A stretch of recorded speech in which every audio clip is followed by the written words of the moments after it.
ଆଉ ଚଳଚ୍ଚିତ୍ର କରିବା ପାଇଁ ଆଗରୁ ଯାହା ଯୋଉଠି ଯେତିକି ଅର୍ଥ ମିଳେ ମୁଁ କରିଦିଏ। ଏବେ କିନ୍ତୁ ମତେ କିଛି ଅର୍ଥ ଦରକାର, ସେଇ ଅର୍ଥ ମିଳିଲେ ତ ମୁଁ କରିବି ଚଳଚ୍ଚିତ୍ର। ନାଣ୍ଡୁ ବାବୁ ମତେ ଥରେ ନାଣ୍ଡୁ ବାବୁକୁ ମୁଁ ନିଜେ ଫୋନ କରିଥିଲି।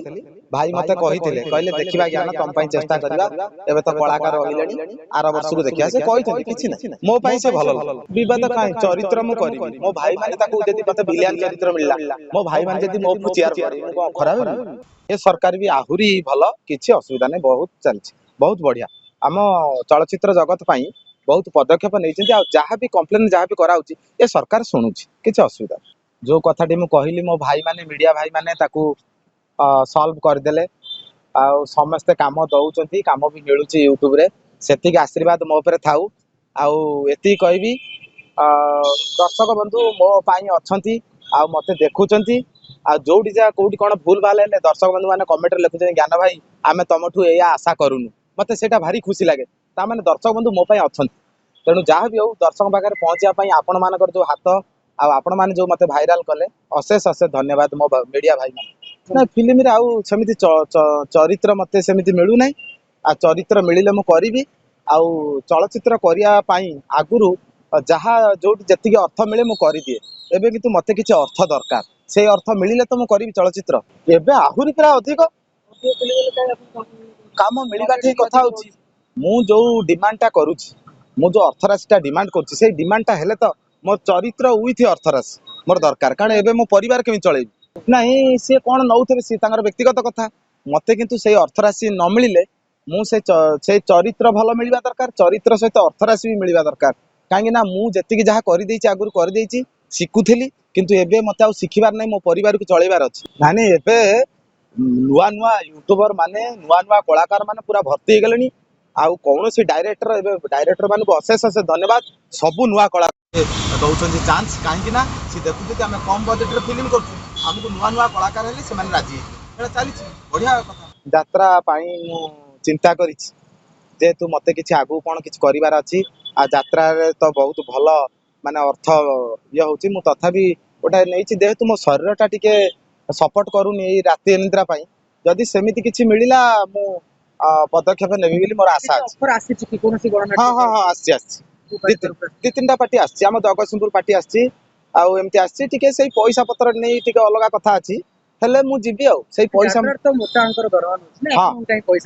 ନାଇଁ ନାଇଁ, ତାଙ୍କୁ ସେଇ ଟାଇପର ଯଦି ସଠିକ ଲାଗିବ, ମୁଁ ତାଙ୍କୁ ଯୋଉ ଅର୍ଥରାଶିଟା କହିଛି ସେ ସେଥିରେ ରାଜି ହେଲେ ମୁଁ ଯିବି, ସେମିତି କିଛି ଅସୁବିଧା ନାହିଁ। ନାଇଁ ନାଇଁ, ସେମିତି କିଛି ନାହିଁ, ତାଙ୍କ କଥା ସେଇଟା ତ ମୁଁ ତ ଯାତ୍ରା ଜଗତରେ କିଛି ଜାଣେ ନାହିଁ। କିନ୍ତୁ ଏତିକି କହିବି, ଯାତ୍ରା ଜାରି ରହୁ, ସମସ୍ତେ ଯାତ୍ରା ଦେଖନ୍ତୁ, ମୋ ମା ଭଉଣୀ ମାନେ ଯାଆନ୍ତୁ ଏବଂ ଚଳଚ୍ଚିତ୍ର ଦେଖନ୍ତୁ, ସିରିଏଲ ଦେଖନ୍ତୁ, ୟୁଟ୍ୟୁବ ଦେଖନ୍ତୁ, ସମସ୍ତେ ଦେଖନ୍ତୁ। ସମୟ ଆସିବ ଦିନେ ଆପଣଙ୍କୁ ତୁଳସୀ ଗଣନାଟ୍ୟରୁ ଅଫର ଆସିବ, ନାଣ୍ଡୁ ବାବୁ ସିଧା ଫୋନ କରି ଅଫର କରିବେ, ସେ ସମୟରେ କଣ କରିବେ? ନାଣ୍ଡୁ ବାବୁ ମତେ ଥରେ, ମୁଁ ନାଣ୍ଡୁ ବାବୁକୁ ମୁଁ ନିଜେ ଫୋନ କରିଥିଲି। ଭାଇ ମତେ କହିଲେ ଦେଖିବା ଜ୍ଞାନ ତମ ପାଇଁ ଚେଷ୍ଟା କରିବା, ଏବେ ତ କଳାକାର ରହିଲେଣି, ଆର ବର୍ଷକୁ ଦେଖିବା। ସେ କହିଛନ୍ତି କିଛି ନାହିଁ, ମୋ ପାଇଁ ସେ ଭଲ ଲୋକ। ସମସ୍ତେ, ନାଣ୍ଡୁ ବାବୁ ବି ଭଲ ଲୋକ। ହଁ, ଯଦି ସେମିତି କିଛି ହେଲା, ମୁଁ ଯୋଉ ଅର୍ଥ ରାଶି ତାଙ୍କୁ କହିଛି, ଯଦି ସେ ରାଜି ହେବେ, ମୁଁ ଆର ବର୍ଷ ତାଙ୍କ ପାଟିରେ ଯିବି, ସେମିତି କିଛି ଅସୁବିଧା ନାହିଁ। ନାଇଁ ନାଇଁ ନାଇଁ ନାଇଁ, ଶୁଣନ୍ତୁ, ମୁଁ ଯଦି ଠିକ ଅଛି, ସମସ୍ତେ ଠିକ। ନାଣ୍ଡୁ ବାବୁ ପାଖକୁ ମୁଁ ଯାଇଥିଲି ନିଜେ, ବହୁତ ଭଲ ଲୋକ। ଶୁଣନ୍ତୁ, ତର୍କାତର୍କିଟା ଅଛି, ଡର ଭୟ ଭ୍ରାନ୍ତି ସେଇଟା କିଛି ନାହିଁ, ସିଏ ଜଣେ ବି ମଣିଷ। ଶୁଣନ୍ତୁ, କିଏ ଟିଙ୍ଗା, କିଏ ରାଗି, କିଏ ସାଧାରଣ, ସବୁ ଲୋକ କଣ ସମାନ ହେବେ? ଆମେ ଯଦି କଥା ଠିକ ରଖିବା, ଆମେ ଯଦି ରଖିବା, କିଏ କାହିଁ ଖରାପ ଲୋକ ପିଠେଇ କଣ ହଉଛି ପଛରେ କମେଣ୍ଟ। ୟୁଟ୍ୟୁବରେ ଆମେ ଅଭିନୟ କରୁଛୁ, 3-4 ଦିନ ପରେ କମେଣ୍ଟ। କିନ୍ତୁ ଯାତ୍ରାରେ ଡାଇରେକ୍ଟ ଷ୍ଟେଜ ଉପରେ ଅଭିନୟ କରୁଥିବ, ସେଠି ଡାଇରେକ୍ଟ କମେଣ୍ଟ ଆସିବ, ଏ ଭଲ ହେଲାନି ଭାଇ, ଆଉ ଟିକେ କର ଭାଇ, ଡରିଗଲ ଭାଇ, ଜର ହେଇଛି କି ଭାଇ, କଣ ନା। ଶୁଣ, କୋଉ ମୁଁ ତ କେବେ ନିଶା ଗ୍ରହଣ କରେନି। ମୁଁ କହିପାରିବିନି କୋଉ ଭାଇ ମାନଙ୍କ କଥା।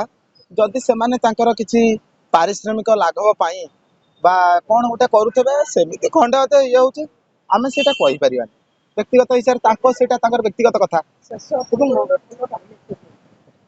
ଏତିକି କହିବି ଯେ ପ୍ରକୃତରେ ଆମେ ସମସ୍ତେ ଓଡ଼ିଶାବାସୀ, ଆମେ ସମସ୍ତେ ଯୋଉଟା କହନ୍ତିନି କଥାରେ, ମୋ ଭାଇ ମତେ କହିଥିଲେ ଥରେ ଗୋଟେ କଥା ମନେ ଅଛି, କହିଥିଲେ ଆମେ ସମସ୍ତେ ହଉଛୁ କଳ୍ପନା ଛକର ମୂଲିଆ, କାମ କରି କରି ହାଲିଆ। ତେଣୁ ଆମେ ସମସ୍ତେ ମୂଲିଆ। ନାଇଁ ମୁଁ ନାଣ୍ଡୁ ବାବୁଙ୍କ ପାଖକୁ ଯାଇଥିଲି ଖଣ୍ଡଗିରି ଡାଇରେକ୍ଟ କଥା ହେଇଥିଲି।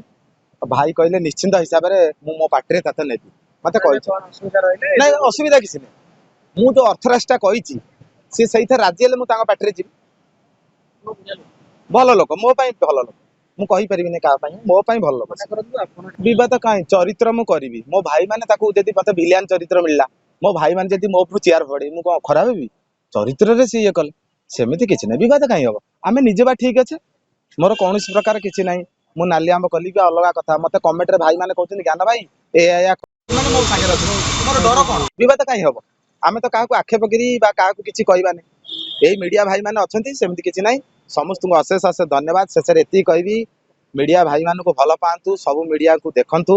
ଭଲ ଭଲ ନ୍ୟୁଜ ଆସୁଛି। ବହୁତ ଭାଇ ମାନେ କହୁଛନ୍ତି ଏଟା ଫେକ୍ ନ୍ୟୁଜ ନୁହଁ। ୟୁଟ୍ୟୁବ ମିଡିଆ ଭାଇ ମାନେ ଯାହା ବି ଅଛନ୍ତି ସତ ଘଟଣା ଦେଖଉଛନ୍ତି ତାକୁ ଦେଖନ୍ତୁ। ଲାଇକ୍ ସେୟାର ସବସ୍କ୍ରାଇବ କରନ୍ତୁ। ଆଉ ଆଗାମୀ ଯୋଉ ରଜ ଆସୁଛି ସମସ୍ତେ ଉପଭୋଗ କରନ୍ତୁ। ରଜ ପର୍ବକୁ ଆନନ୍ଦର ସହ ନିଅନ୍ତୁ। ଧନ୍ୟବାଦ।